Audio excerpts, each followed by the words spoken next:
তুমি যাবে ভাই, যাবে মোর সাথে আমাদের ছোট গায়ে, বটের ছায়ায় লতায় পাতায় উদাসী বনের বায়। প্রিয় দর্শক, আমি ইন্দ্রাণী নিশি সবাইকে স্বাগত জানাচ্ছি এক্সপার্ট ডিশওয়াশ নিবেদিত রান্নাবান্না অনুষ্ঠানের আজকের এপিসোডে।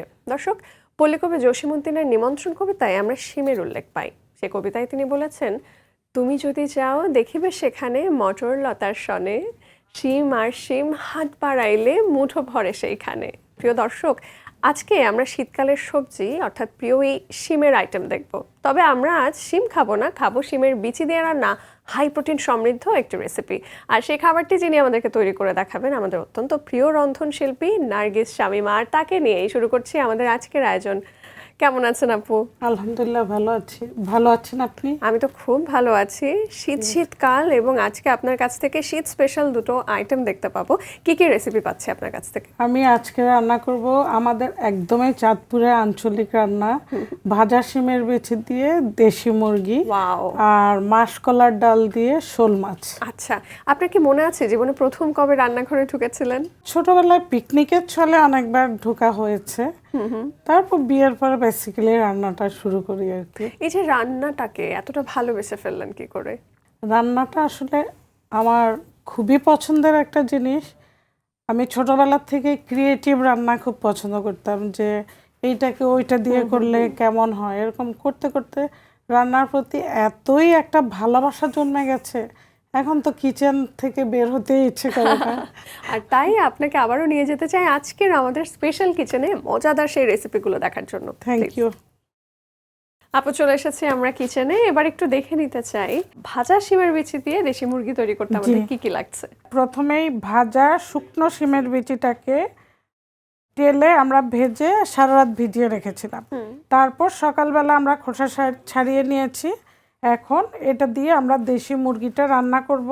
আর ইনগ্রেডিয়েন্টস লাগছে আদা বাটা, পেঁয়াজ বাটা, রসুন বাটা, পেঁয়াজ কুচি, লবণ, মরিচের গুঁড়া, ধনিয়ার গুঁড়া, হলুদের গুঁড়া, জিরার গুঁড়া, গরম মশলা পাউডার, দারচিনি, এলাচি, তেজপাতা, তেল আর কয়েকটা কাঁচামরিচ। ঠিক আছে, আমরা তাহলে এবার আমাদের রান্না বান্না শুরু করে দিচ্ছি।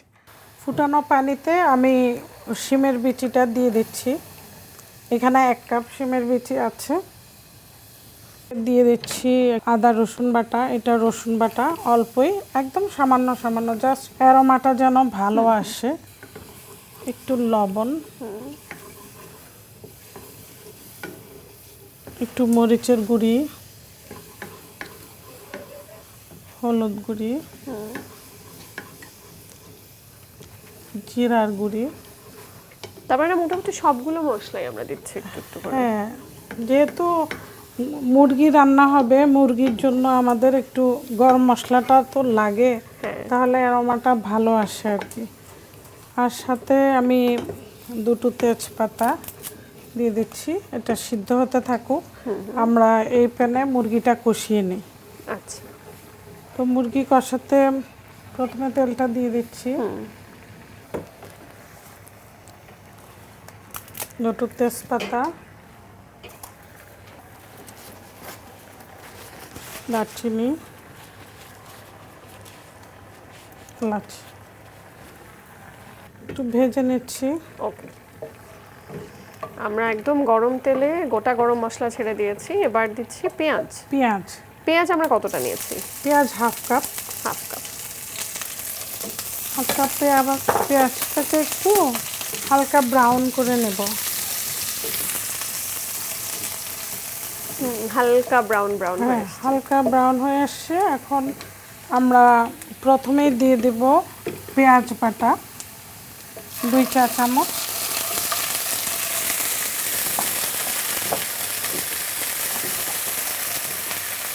রসুন বাটা 1 চা চামচ,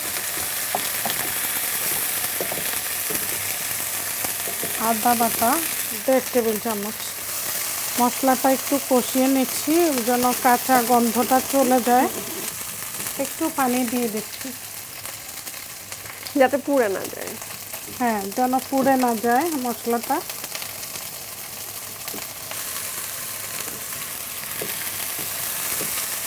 এখন আমরা গুঁড়া মশলাগুলো দিব।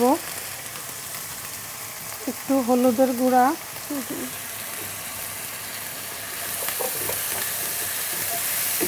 মরিচের গুঁড়া, মরিচটা আসলে যার যার স্বাদ মতন। অনুযায়ী, কেউ ঝাল কম খেলে কম দক্ষিণবঙ্গে দিবে। যেমন একটু ঝাল ঝাল করেই তরকারি খাওয়ার একটা প্রবণতা রয়েছে। ধনিয়ার গুঁড়া, আমরাও একটু ঝাল ঝাল ঝালে ঝাল, খাই। হ্যাঁ। জিরার গুঁড়া, জিরার গুঁড়াটা একটু বেশি দিচ্ছি। গরম মশলা গুঁড়া, গরম মশলা এমন একটা জিনিস, মানে সেটা গোটা হোক বা গুঁড়া, লবণ। মানে খাবারের স্বাদটা চেঞ্জ করে দেয় একদম। আর একটু পানি দিয়ে মশলাগুলো একটু কষিয়ে নিচ্ছি।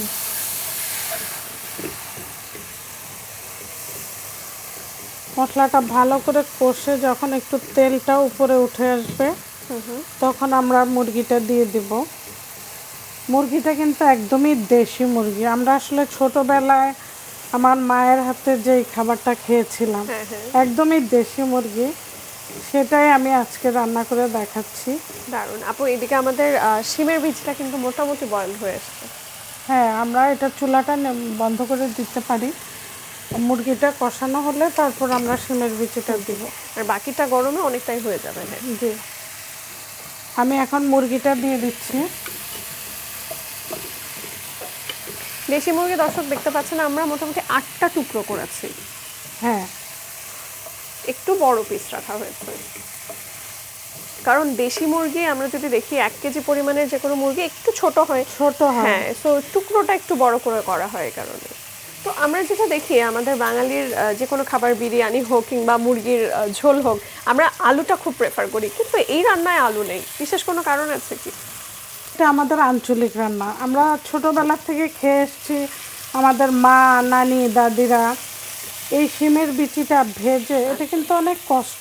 হ্যাঁ, এটা খুবই ভেজে খোসা রাখা, ছাড়ানো। খোসা ছাড়ানো অনেক কষ্ট। তারপরেও যখন আমরা শুনতাম যে আজকে আমার মা এটা রান্না করবে, আমরা কিন্তু খুব ওয়েট করতাম যে কখন রান্নাটা হবে, কখন আমরা খাবো। মানে এতই আমাদের কাছে এই জিনিসটা এত প্রিয়। এতটাই প্রিয়, এবং এটা দেখে আমিও একটু নস্টালজিক হয়ে যাচ্ছিলাম, কারণ আমার মামা বাড়ি বাগেরহাটে। ওদিকটা দেখতাম হচ্ছে এটা দিয়ে মানে একটু পানি কষা দিয়ে দিচ্ছি। কষা কষা করে ডালটা রান্না হতো, এবং ভেতরে মানে নারকেলের টুকরো কেটে দেওয়া হতো। যেহেতু এটা কষ্টসাধ্য, তারপরে বছরে হয়তো মানে কয়েকবার 2 থেকে 4-5 বারই হয়তো খাওয়া হতো। তো যেদিন এরকম মানে আমার নানি বা মা বলতেন যে আজকে এটা হবে, সেম আমরাও ওয়েট করে থাকতাম। আসলে এইসব রেসিপিগুলি কিন্তু এখন হারিয়ে যাচ্ছে। খুব একটা আমাদের বাচ্চারা তো ধরতে গেলে এইসব রেসিপি চিনেও না। সেই জন্য আমি বাসায় মাঝে মাঝেই রান্না করি, যেন আমাদের ঐতিহ্যটাকে ধরে রাখতে পারি। বাচ্চারা যেন এই জিনিসটা শিখে, জানে, খেয়ে অভ্যস্ত এই হয়। প্রয়াসটার জন্য আপনাকে তো আসলে স্পেশাল থ্যাঙ্কস দিতেই চাই।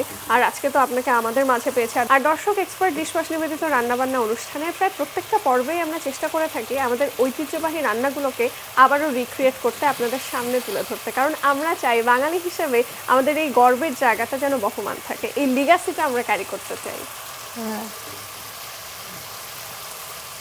তেল চলে এসছে ওপরে ওপরে। কষানো কি হয়ে গেছে? আর একটু কষবে, কারণ যেহেতু এটা দেশি মুরগি, একটু সময় লাগে, আমাদের সিদ্ধ হতে একটু সময় লাগবে। আবার এটা যদি ওই পাকিস্তানি বা ব্রয়লার মুরগি হতো তাহলে জাস্ট অল্প সময়ে হয়ে যেত। তো আমি যেহেতু অথেন্টিক আঞ্চলিক রান্নাটাই রান্না করছি, তো আমি দেশি মুরগিটাই প্রেফার করেছি আর কি, যেভাবে আমার মা রান্না করতেন। হয়ে গেছে, আমরা এখন শিমের বিচিটা দিয়ে দিতে পারি। শিমের বিচিটা দিয়ে একটু গরম পানি দিয়ে আমরা একটু দমে ঢেকে রাখবো। দিয়ে দিই, শিমের বিচিটা দিয়ে দিচ্ছি।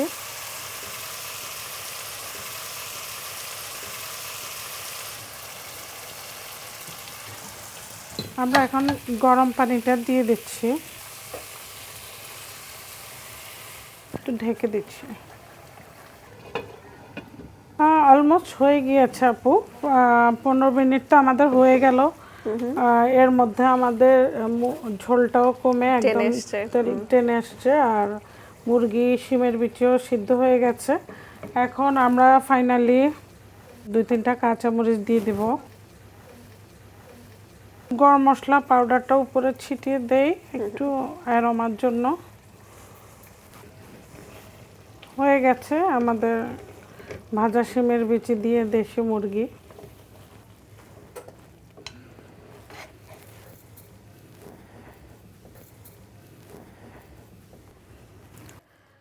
তৈরি হয়ে গেল আজকে আমাদের শিমের বিচি দিয়ে দেশি মুরগি। থ্যাংক ইউ সো মাচ আপু। আর দর্শক দেখলেন খুবই অল্প সময় আমাদের কিন্তু দেশি মুরগি রান্না হতে হয়তো পাকিস্তানি কিংবা ব্রয়লার মুরগির চাইতে একটু বেশি সময় লাগে, বাট বলতে গেলে ঝটপটি তৈরি হয়ে গেল ভাজা শিমের বিচি দিয়ে দেশি মুরগির ঝোল। দারুণ ঘ্রাণ, আশা করি স্বাদটাও খুবই সুন্দর, একটু পরে তো আমরা টেস্ট করে দেখবই। এবারে আমরা চলে যেতে চাই আমাদের পরবর্তী রেসিপিতে। কি সেটা? পরবর্তী রেসিপি হলো আমাদের ভাজা মাসকালার ডালের গুঁড়া দিয়ে শোল মাছ। ইন্টারেস্টিং, তাহলে আমরা একটু দেখে নেই এটা রান্না করতে কি কি লাগছে। আমাদের মাসকালার ডাল ভাজা গুঁড়া লাগছে হাফ কাপ, 4 টুকরা শোল মাছ নিয়েছি, আদা রসুন জিরা ধনিয়া হলুদের গুঁড়া মরিচের গুঁড়া আর সবশেষে কাঁচামরিচ আর ধনে পাতা। বাহ, দ্যাটস ইট। তাহলে আমরা চুলাটা জ্বালিয়ে হ্যাঁ, দিই। আমরা প্রথমে একটা আমরা কি চুলায় ডালটা একটু সেদ্ধ করে নিব। প্রথমে একটু পানি দিয়ে দিচ্ছি। ডালটা সেদ্ধ হতে মানে যতখানি পানি লাগে, আর বেশি হলেও সমস্যা নেই, ডাল তো একটু লিকুইডই হবে। এখানে হাফ কাপ মাসকালার ডাল ভাজা গুঁড়ে করা, একদমই গুঁড়ি করা, কারণ আমি পারলে এটা গ্রাইন্ডারে করতে পারতাম, কিন্তু আমার মা যেহেতু দেখতাম যে পাটায় করে নিত, আমি সেভাবেই করে নিয়েছি। দর্শক এই ডালটা দেওয়ার সময় কন্টিনিউয়াসলি হুইস্ক করতে হবে যাতে দলা না একটু হয়ে যায়। রসুন বাটা আর একটু যাবে, ওই আদা বাটা দিয়েছি, এটা রসুন বাটা, আচ্ছা, কয়েকটা কাঁচামরিচ ফালি, একটুখানি হলুদ, আর এদিকে আমি শোল মাছটাকে একটু হলুদ মরিচের গুঁড়া আর একটু লবণ দিয়ে মেখে নেব।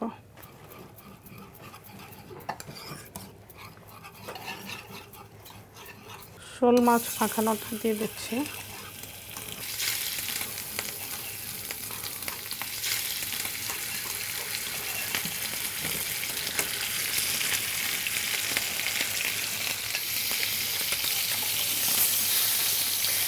ডালের মানে কনসিস্টেন্সিটা দেখলাম চেঞ্জ হয়ে যাচ্ছে আপু, মনে হচ্ছে ডাল পুরো পানিটা সোক করে নিচ্ছে। হ্যাঁ হ্যাঁ, এটা তো ভাজা ডালের গুঁড়ি, এটা পানি সোক করবে বেশি।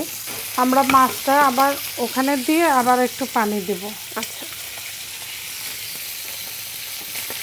আপনার হাতে সিগনেচার ডিশ কোনটা আপু? আমরা যেহেতু ইলিশের দেশের মানুষ, আমাদের সিগনেচার ডিশ হলো ইলিশ মাছ। হয়ে গেছে আপু, আমি মাছগুলি ডালের মধ্যে দিয়ে দিচ্ছি।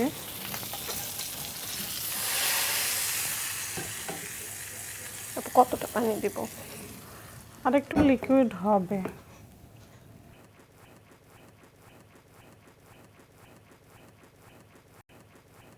ধনিয়ার গুঁড়া দিয়ে দিলাম, একটু জিরার গুঁড়া, আমরা দিয়ে দিলাম পরিমাণ মতো ধনিয়ার গুঁড়া জিরার গুঁড়া।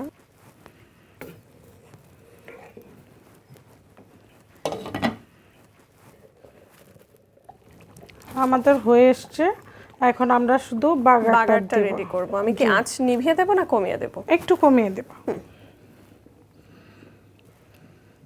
তেলটা দিয়ে দিচ্ছি।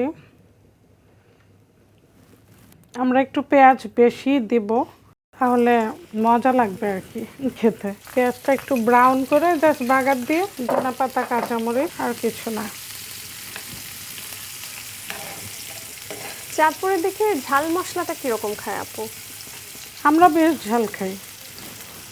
আচ্ছা, ধরুন এই 4 পিস শোল মাছের তরকারি যদি এমনিতে রান্না করতেন, কয়টা কাঁচামরিচ দিতেন? 6-7টা দিতাম। ও মাই গড! কারণ এইখানে কিন্তু গুঁড়া মরিচটা নাই, না, শুধু কাঁচামরিচের ঝালটা।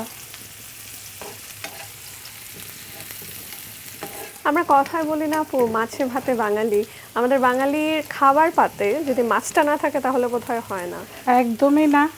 আর বিশেষ করে আমরা চাঁদপুরের মানুষ, আমরা ছোটবেলা থেকে ইলিশ ইলিশ ইলিশ, আর এতই আমরা নদীর পাড়ের মানুষ, এত ভ্যারাইটির তবে মাছ আপনারা অনেক আমরা খেতে লাকি কিন্তু আপু, কারণ বিচিত্র ধরনের মাছ যেগুলো আমরা হয়তো ঢাকার মানুষরা ফ্রেশটা পাই না, ওইটা আপনারা পান। আর আমাদের বাংলাদেশের ঐতিহ্যে মাছের কথা আমরা প্রায়শই শুনি, সেই জায়গা থেকে অন্যতম প্রাচীন মাছ, আমি যদি সবচাইতে প্রাচীন মাছের কথা বলি তখন কিন্তু শোল মাছের নামটা আসবে। জি।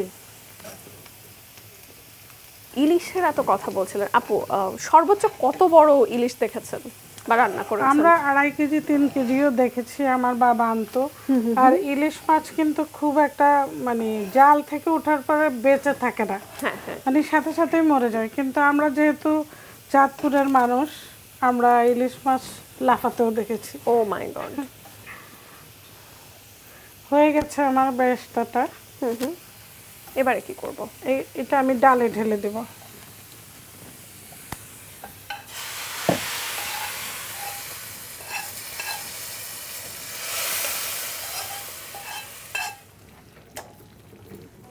আমাদের আচ্ছা, অলমোস্ট ডান। ডান। আমরা জাস্ট কয়েকটা কাঁচামরিচ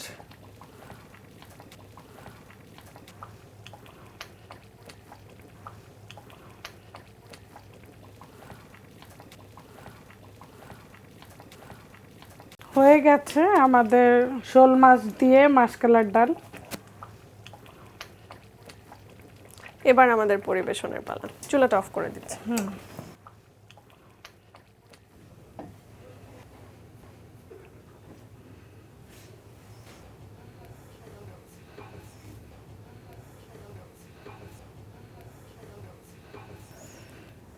আপু, হয়ে গেল আমার মাসকলার ডালে শোল মাছ। থ্যাংক ইউ আপু। দর্শক, আমরা দেখে ফেললাম মাসকলাইয়ের ডাল দিয়ে শোল মাছ, চাঁদপুরের অথেন্টিক আরও একটি রেসিপি। আজকে তো খুবই চমৎকার আমরা দুটো রেসিপি দেখে ফেললাম। শীতকালে গরম গরম এটা দিয়ে লাঞ্চ বা ডিনার দুটোই জমে যাবে। থ্যাংক ইউ সো মাচ আপু।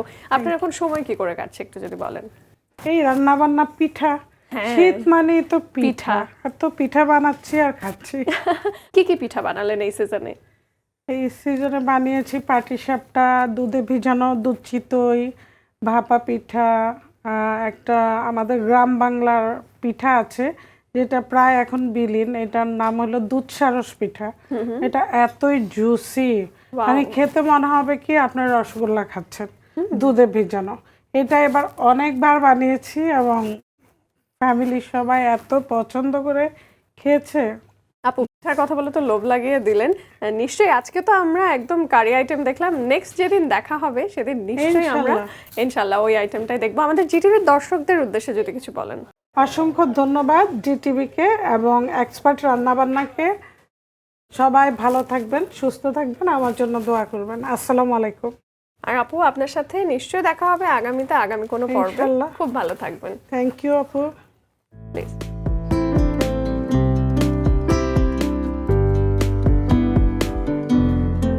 প্রিয় দর্শক, এতক্ষণ ধরে সবাই দেখলেন এক্সপার্ট ডিশওয়াশ নিবেদিত রান্নাবান্না। বরাবরের মতো আমি ইন্দ্রাণী এসেছিলাম আপনাদের সাথে, এবং আজকে আমার সাথে ছিলেন প্রিয় একজন রন্ধনশিল্পী নার্গিস শামিমা। আপুর কাছ থেকে আমরা তো খুবই ট্র্যাডিশনাল দুটো রেসিপি পেয়েছি। প্রথমেই আমরা দেখেছি ভাজা শিমের বিচি দিয়ে দেশি মুরগির ঝোল, এবং পরবর্তীতে দেখেছি মাসকলাইয়ের ডাল দিয়ে শোল মাছ রান্না। দর্শক, নিশ্চয়ই প্রত্যেকের বাড়িতে এই যে শীতের মৌসুমে আপনারা খাবারগুলো তৈরি করবেন এবং জানাবেন কেমন ছিল সেই স্বাদ। আজকের মতন আমি বিদায় নিচ্ছি, তবে আগামী পর্বে আবার হাজির হয়ে যাব আপনাদের সামনে। সে পর্যন্ত সবাই ভালো থাকুন, সুস্থ থাকুন, জিটিভির সাথেই থাকুন।